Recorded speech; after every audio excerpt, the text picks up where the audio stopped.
दोनों के बीच फिर एक मौन घिर आया। वे दोनों और आसपास का सारा माहौल कुछ अजीब तरह से स्तब्ध था। केवल पास में पलंग पर सोया बंटी रह रहकर हाथ पैर चलाता या करवट लेता। और फिर एकाएक चाचा ने बात शुरू कर दी, बिना किसी भूमिका के। शायद शकुन की बात ने, उसके स्वर ने उन्हें आश्वस्त कर दिया था, या कि उस संकोच को तोड़ दिया जिसके नीचे दबे दबे वे कुछ बोल नहीं पा रहे थे। हो सकता है तुम्हें मेरी कल की बात बुरा लगा हो। रात में भी मैं इसी बात पर सोचता रहा था, पर बंटी को तुम्हें हॉस्टल भेज ही देना चाहिए। चाचा फिर अपने फॉर्म में आ गए थे, पर शकुन का मन सरशंकित हो आया। शकुन जानती है कि हॉस्टल का आग्रह चाचा के अपने मन की उपज नहीं, वे उसे कलकत्ते से ढोकर लाए हैं। यह एक आदेश है जो सुझाव के खोल में लपेट के उसके पास भेजा गया है, और इसलिए वह बहुत कटु हो आई। 7 साल से मैं अकेले ही तो बंटी को पाल रही हूँ। उसका हित अहित मैं दूसरों से ज़्यादा जानती हूँ। तुम मुझे दूसरों में गिनने लगी हो? कब से? यह सही है कि मैं अजय का मित्र हूँ, कलकत्ते रहता हूँ, पर तुम्हारे लिए भी मेरे मन में कम स्नेह नहीं। पक्षपात की शिकायत भी करना चाहोगी तो एक बात तक ढूंढने पर नहीं मिलेगी। शकुन एक क्षण को भीतर ही भीतर कहीं लज्जित हो आई। नहीं, मेरा यह मतलब नहीं, आप तो गलत समझ गए। मैं तो खैर छोड़ो। शकुन को अब सुनना है, बोलने वे देंगे नहीं। तुम यह मत सोचो कि केवल अजय ही ऐसा चाहता है। मुझे खुद ऐसा लगता है कि बंटी को तुम्हें एकदम हॉस्टल भेज देना चाहिए। It is a must. शकुन चुप। तुम भी जानती हो मैं बहुत साफ और दो टूक बात कहने वाला आदमी हूँ। जरा सोचो, स्कूल के अलावा बंटी सारे दिन तुम्हारे साथ रहता है, या तुम्हारी उस फूफी के साथ। तुम्हारे यहाँ अधिकतर महिलाएं ही आती होंगी, यानी इसकी क्या कंपनी है। बहुत हुआ पड़ोस के 1-2 बच्चों के साथ खेल लिया, पर एक 8-9 साल के ग्रोइंग बच्चे के लिए तो यह तो कोई बात नहीं हुई ना। He should grow like a boy, like a man. शकुन चुपचाप चाचा का मुंह ताकती रही और जानने की कोशिश करती रही कि इसमें से कितनी बातें चाचा की अपनी हैं और कितनी को वे केवल उस तक ही पहुंचा रहे हैं। पर एकाएक अजय बंटी को हॉस्टल भेजने को इतने उत्सुक क्यों हो गए? उसे सारी बात में एक अजीब सी गंध आने लगी। पहले अजय ने अपने को काटा, अब क्या बंटी को भी शकुन से काटना चाहते हैं? जाने कैसी करवाहट सी उसके तन बदन में घुलने लगी। बोलो, मैं गलत कह रहा हूँ? कल मैं देख रहा था कि किस कदर वह अभी भी तुमसे चिपका रहता है। यह सब बहुत नॉर्मल नहीं है। अपनी उम्र के बच्चों के साथ उसके लिए बहुत ज़रूरी है, और वह तो उसे इस घर में मिल नहीं सकता। थोड़ी देर पहले चाचा के चेहरे पर जो उदासी थी, गिल्ट का जो बोझ था, वह सब पता नहीं कब बह गया। पर शकुन के मन की टूटन रोम रोम को सालता वह दंश तो अभी भी जैसे का तैसे बना हुआ है। ऊपर से वे सारी बातें। वकील चाचा को क्या एक बार भी इस बात का ख्याल नहीं आ रहा कि कितना सह सकती है आखिर शकुन? अच्छा बताओ, बंटी जिस तरह पल रहा है, तुम उससे संतुष्ट हो? और जैसे पहली बार उसका उत्तर सुनने के लिए वे चुप हुए। मैं जितना भी संभव हो सकता है उसके लिए करती हूँ। कॉलेज से आने के बाद का सारा समय एक तरह से उसी पर देती हूँ, और कर ही क्या सकती हूँ। ओफो, बात तुम्हारे करने की ही तो नहीं है। इससे किसको इनकार है कि तुम बहुत करती हो, बल्कि जितना नहीं करना चाहिए उतना करती हो। पर उसे तुम हम उम्र बच्चों की कंपनी तो नहीं दे सकती हो ना। और उन्होंने नजरें शकुन के चेहरे पे गड़ा दी। एक बार शकुन का मन हुआ कि वह एक शब्द भी न बोले, ढीठ बनकर सब सुनती चली जाए। देखे कहाँ तक बोलते हैं। क्यों सुने वह अब इन लोगों की बातें, क्यों माने इन लोगों के सुझाव। अपने और बंटी के बारे में वह पूरी तरह स्वतंत्र है, कुछ भी सोचने के लिए, कुछ भी करने के लिए। बोलो। बंटी को हॉस्टल भेजने की बात तो आपने कह दी, पर कभी यह भी सोचा है कि उसे हॉस्टल भेजकर मैं कितनी अकेली हो जाऊंगी। और उसका स्वर जैसे एकाएक ही बिखर गया हो। वह कहीं से भी अपनी दुर्बलता नहीं दिखाना चाहती थी, पर जाने कैसे गला भिंच सा गया।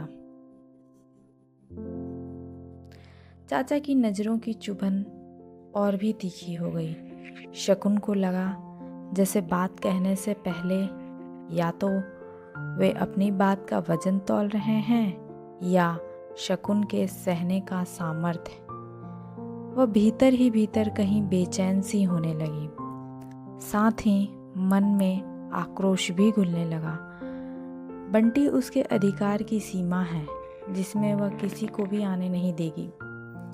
अपने चेहरे पे नजरें टिकाए चाचा उसे बड़े घाघ लगे। एक क्षण को इच्छा हुई ऊपर से ओढ़ी हुई उस सद्भावना के रेशे रेशे बिखेर दे, वात्सल्य में छिपी उस मक्कारी को उघाड़ कर रख दे। कौन सा दाव अब चलेंगे? वह अपने को पूरी तरह तैयार करने लगी। मुझे डर है शकुन, कहीं तुम अपना अकेलापन खत्म करने के चक्कर में बंटी का भविष्य ही न खत्म कर दो। तुम्हारा यह अतिरिक्त स्नेह उसे बौना ही न छोड़ दे। शकुन ऊपर से नीचे तक तिलमिला गई, फिर भी उसे एक शब्द तक नहीं कहा गया। चाचा धीरे धीरे और संभल कर बोल रहे थे। शायद शकुन के चेहरे की प्रतिक्रिया भी उन्होंने समझ ली थी और स्थिति की नाजुकता भी। चीज़ों को सही तरीके से लेना सीखो शकुन। मैं जानता हूँ तुम्हें इस बात में तरह तरह की गंध आ रही होगी। जिस स्थिति में तुम हो उसमें यह बहुत स्वाभाविक भी है। जब आदमी एक जगह धोखा खाता है तो उसे लगता है सब जगह धोखा ही धोखा है, पर ऐसा होता नहीं है। शकुन चुपचाप पैर के नाखून से धरती कुरेदती रही। उसे कुछ नहीं कहना, बस वह करेगी वही जो उसे ठीक लगेगा। बात बंटी के हित की ही है। सच पूछो तो बंटी से ज़्यादा तुम्हारे हित की है। तुम मानोगी नहीं और कहना भी बड़ा अजीब लगता है, पर मेरे सामने इस समय तुम्हारी बात ही सबसे प्रमुख है। शकुन चौंकी। अब यह कोई नया दांव है क्या? अंधेरे में चाचा का चेहरा बहुत साफ नहीं दिखाई दे रहा था, पर स्वर में कहीं भी किसी तरह के दांव पेच की गंध नहीं थी। क्या भरोसा, वकील आदमी ठहरे। जरा आज से 8-9 साल पहले की बात सोचो, जब बंटी अपनी जिंदगी होगी, अपने स्वतंत्र संबंध होंगे, अपनी इच्छाएं, अपनी महत्वाकांक्षाएं होंगी, तब तुम्हारा कितना अस्तित्व होगा उसकी जिंदगी में। चाचा एक क्षण को रुके, मानो बात को धीरे धीरे कहकर उसके एक एक पहलू के महत्व को समझा देना चाहते थे। और इस स्थिति की दो ही परिणतियां हो सकती हैं, होंगी। या तो तुम उसके स्वतंत्र अस्तित्व को समाप्त करके उस पर हावी होने की कोशिश करोगी, या फिर अपने को बहुत ही उपेक्षित और अपमानित महसूस करोगी। उस समय तुम्हें यही लगेगा कि जिसके पीछे तुमने अपनी सारी जिंदगी बर्बाद की, वह अब तुम्हें ही भूलकर अपनी जिंदगी जीने की बात सोच रहा है। उस समय तुम्हें बुरा लगेगा। आज अजय को लेकर तुम्हारे मन में जो कटुता है, हो सकता है वही फिर से बंटी को लेकर हो, आज से 10 गुना ज़्यादा हो। शकुन को लगा जैसे कोई पूरे होश हवास में उसे आरी से चीरा जा रहा हो। एक बहुत ही कटु और विभत्स सच्चाई है, जिसे उसके पूरे नंगेपन में चाचा उसके सामने रखना चाहते हैं। पर क्यों? क्या वह यह सब नहीं जानती, या कि उसने इस सब पर सोचा नहीं? दिनों, हफ्तों, महीनों सोचा है, रात रात भर जाग कर सोचा है, पर यह सोचना उसे कहीं उबारता नहीं, केवल डुबोता है गहरे में और गहरे में। एक क्षण को कहीं बहुत गहरे में डूबी डूबी सी शकुन को चाचा की आवाज़ बड़ी अस्वाभाविक सी लगी। वह एक टक चाचा के चेहरे को देखकर भी जैसे कुछ नहीं देख रही थी। जो होना था सो तो हो ही गया, और चलो अच्छा ही हुआ। सारी जिंदगी उस तनाव में काटने की अपेक्षा तो उससे मुक्त होना लाख गुना अच्छा था। यह कानूनी कार्रवाई हो जाएगी सो भी अच्छा ही रहेगा। यह संबंध ही ऐसा है कि लाख लड़ भिड़ लो, अलग रहने लगो, पर कहीं ना कहीं आशा की एक तंतु जुड़ा ही रह जाता है। वह आशा चाहे जिंदगी भर पूरी न हो, होती भी नहीं है, फिर भी मन है कि इधर उधर नहीं जाता, बस उसी में अटका रह जाता है। शकुन का मन हुआ कि साफ कह दे कि उसके मन में कोई आशा भी नहीं, तंतुवंतु नहीं, पर इतना बड़ा झूठ उससे नहीं बोला गया। सो भी वकील चाचा के सामने उम्र और अनुभव ने सान चढ़ाकर जिनकी नज़रों को बहुत ही पैना बना दिया है। पर मैं चाहता हूँ कि अब तुम अपने बारे में सोचना शुरू करो, बिल्कुल नए ढंग से, एकदम व्यवहारिक स्तर पर। शकुन की आंखों में एक बड़ा असहाय सा भाव उतर आया। क्या रखा है सोचने के लिए अब उसके पास? तुम सोच रही होगी कि पहले इन कागजों पे दस्तखत करवाएं, फिर बंटी को अलग करने की बात शुरू कर दी। कितना क्रूएल हूं मैं, क्यों? यही सोच रही थी ना? नहीं तो मैं तो ऐसा कुछ नहीं सोचा। झूठ बोलते समय उसका अपना स्वर शायद बहुत कांप सा रहा था। कम से कम उसे ऐसा ही लगा।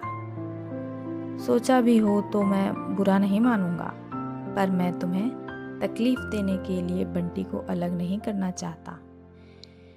बिना बंटी को अलग किए भी तुम सोच सको तो अच्छा है, पर इतना ज़रूर कहूँगा, तुम केवल बंटी की माँ ही नहीं हो, इसलिए केवल बंटी की माँ की तरह मत जियो, शकुन की तरह भी जियो। चाचा का अभिप्राय वह अभी समझ भी रही थी और नहीं भी समझ रही थी। ठीक है, जो कुछ भी हुआ वो बहुत सुखद नहीं, पर वह अंतिम भी नहीं है। कम से कम तुम जैसी औरत के लिए वह अंतिम नहीं हो सकता, नहीं होना चाहिए। और एकाएक ही शकुन को वो रात याद आ गई जब इसी तरह आमने सामने बैठकर चाचा उसे समझा रहे थे।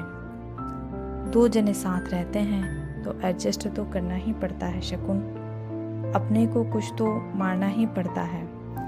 और जब उनके सारे हथियार चुक गए तो बड़े हताश स्वर में बोले थे, यदि ऐसा ही है तो फिर अच्छा है कि तुम लोग अलग हो जाओ। संबंध को निभाने की खातिर अपने को खत्म कर देने से अच्छा है कि संबंध को खत्म कर दो।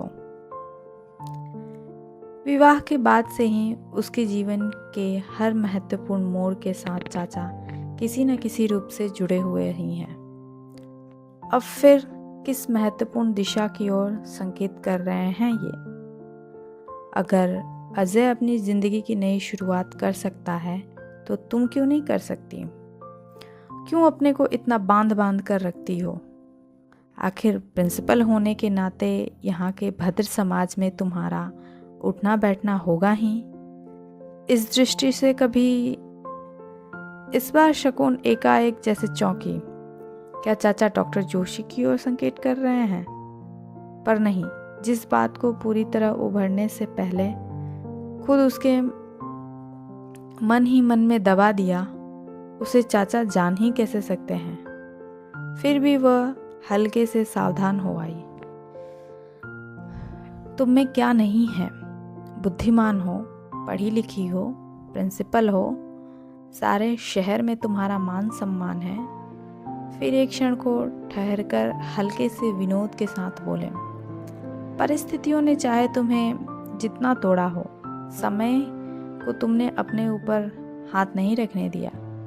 Really you seem to be age proof. और इस वाक्य के साथ ही वातावरण जैसे हल्का हो आया। सारी बात को अधिक सहज बनाने के लिए उन्होंने फिर कहा, जो कुछ हो गया उसे भूल जाओ। बीती बातों को काटते रहना बूढ़ों का स्वभाव होता है। पर तुम तो। पास सोए बंटी ने करवट ली और एकदम पलंग की पाटी पर आ गया। शकुन झटके से उठी और उसे गिरने से बचाया। इतना लौटता है ये कि अगल बगल में रुकावट ना हो तो रात में 5-10 बार तो नीचे गिरे। फिर धीरे से बीच में करके उसे बड़े स्नेह से थपकाने लगी। चाचा ने मेज पर से टोपी उठाकर सिर पे रखी और उठने की मुद्रा में बोले, अरे अब छोड़ो ये रुकावटें लगाना। गिरता है तो गिरने दो, कुछ नहीं होता इस तरह गिरने से। गिर गिर कर ही बच्चे बड़े होते हैं, बनते हैं। और वे उठ खड़े हुए। इस सिलसिले ने मुझे एक अमेरिकन की बात याद आई। वह कुछ महीनों यहाँ रहता था। देखने सुनने के बाद बोला था कि हिंदुस्तानी लोग बच्चों से प्रेम नहीं करते, उन्हें बच्चों से मोह होता है, अंधा मोह। सच कहता हूँ। तब मुझे बड़ा ताव आ गया था उस पर बाद में सोचा वह ठीक ही तो कहता था। एक आम हिंदुस्तानी बच्चे की सही ढंग से परवरिश करना जानता ही नहीं। प्यार और देखभाल के नाम पर माँ बाप ही अपने को इतना थोपे रहते हैं बच्चे पर कि कभी वह पूरी तरह से पनप ही नहीं पाता। और अपनी छड़ी उठाकर वे एकदम खड़े हो गए। उनसे दुगनी उनकी छाया लॉन में लेट गई। यह क्या आप एकदम ही चल दिए? और नहीं तो क्या, 10:30 तो बज गए। वैसे भी आज सवेरे से निकला हूँ, कल तो चले जाएंगे ना। बस कल कूच। अगला चक्कर कब लगेगा अब आपका? साथ साथ चलते हुए ही शकुन ने पूछा। अपना आना अपने मुवक्किलों के हाथ में है। जब भी किसी की तारीख पड़ जाए। आगे बढ़कर शकुन ने फाटक खोला। चाचा घूमकर खड़े हो गए। देखो शकुन, मेरी बातों पर जरा गंभीरता से सोचना। जो कुछ मैंने कहा वो महज तसल्ली देने के लिए नहीं, बल्कि आई मीन इट। और उन्होंने बड़े स्नेह से शकुन का कंधा थपथपाया तो शकुन भीतर तक भीग गई। फिर एक क्षण रुककर बोले, देखो अब जब भी तारीख पड़ेगी अजय आ जाएगा। बस 10 मिनट के लिए कोर्ट जाना होगा। इस किस्से को बेब खत्म ही करो। अच्छा। और वे घूम पड़े। अंधेरे में तेज तेज कदमों से चलता हुआ उनका आकार छोटे से छोटा होता चला गया और फिर मोड़ पर जाकर अदृश्य हो गया। पर शकुन जहाँ की तहाँ खड़ी रही। चाचा की उपस्थिति के, स्वर की आत्मीयता के और लाजवाब तर्कों के जादू ने उसके मन की सारी शंकाओं और संदेह को दूर कर दिया था। मंत्रविद्य सी उसने चाचा की एक एक बात पर विश्वास कर लिया था और उसे चाचा की सारी बातों में अपना हित ही नजर आया था। पर चाचा के अंतिम वाक्य ने जैसे उसे एक झटके से सारा जादू तोड़ दिया। कुछ नहीं, वे केवल उससे हस्ताक्षर करवाने आए थे। कहीं वह अड़ ही जाती तो अजय के लिए एक संकट पैदा हो सकता था। मीरा इज एक्सपेक्टिंग, चाचा के शब्द उभरे, तो इसलिए वह सारा जाल रचा गया था। यह बात तो अजय भी लिख सकता था, पर शायद इसलिए चाचा को भेजा गया कि कोई रास्ता बाकी न रह जाए शकुन के बच निकलने के लिए। तारीख भी जल्द ही डलवानी है। बच्चा होने से पहले सारा रास्ता साफ कर ही लेना है। वह फिर छली गई, वह फिर बेवकूफ़ बनाई गई। उसका रोम रोम जैसे सुलगने लगा। वे बंटी को हॉस्टल भेजना चाहते हैं, शायद उसे भी धीरे धीरे कब्जे में कर लेना चाहते हैं, पर वह बंटी को कभी भी हॉस्टल नहीं भेजेगी। वह जानती है अजय बंटी को बहुत प्यार करता है, पर अब से वह बंटी को मिलने भी नहीं देगी। बंटी से न मिल पाने की वजह से अजय को जो यातना होगी, उसकी कल्पना मात्र से उसे एक क्रूर सा संतोष मिलने लगा। मरे मरे हाथों से शगुन ने गेट बंद किया और किसी तरह अपने को घसीटती हुई पलंग तक लाई। बंटी सोया था, बेखबर और निश्चिंत। जरूर किसी राजा रानी और परियों के सपने में खोया होगा। रोज कहानी सुनता है, पढ़ता है और फिर ऐसे ही सपने देखता है।